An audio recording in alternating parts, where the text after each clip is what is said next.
This is a teardown of a Belkin wireless G router, and the model number is F5D7230-4. Unfortunately, this doesn't have screws, so we'll see how cracking this open goes. I believe it is snapped together. Yeah, I don't feel... Sometimes with these labels, you can press down on them, and you can feel indents. Like there's an indent here, but this is probably an indent that's a product of the injection molding. Oh no, alright, it's a screw.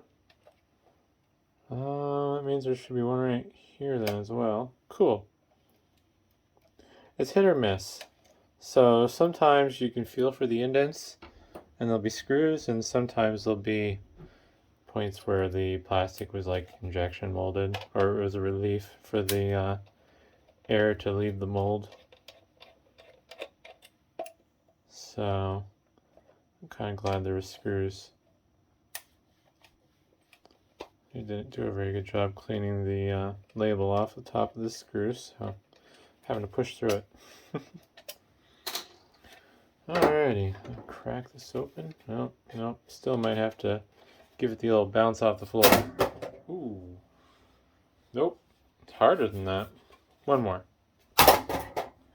Closer? Oh, there we go. You wouldn't believe how handy violence is when it comes to taking stuff apart.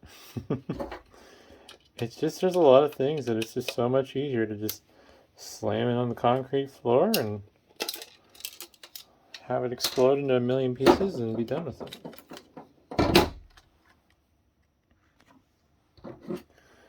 Well, so this is interesting. This is a heatsink apparently, but it's really weird feeling.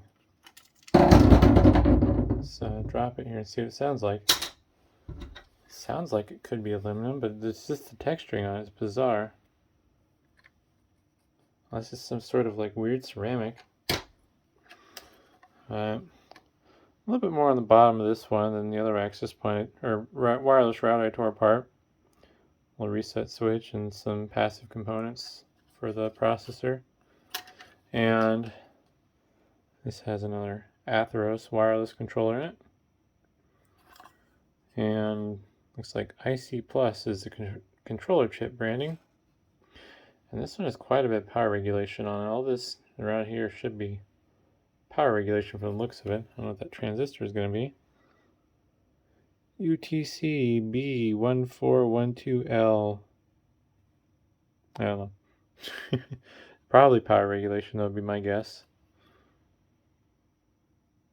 And I'm guessing under this label and this little chip here is where software is stored that it boots off of. But yeah, pretty straightforward. Unfortunately, this one has a physically attached built antenna, so not removable without damaging it.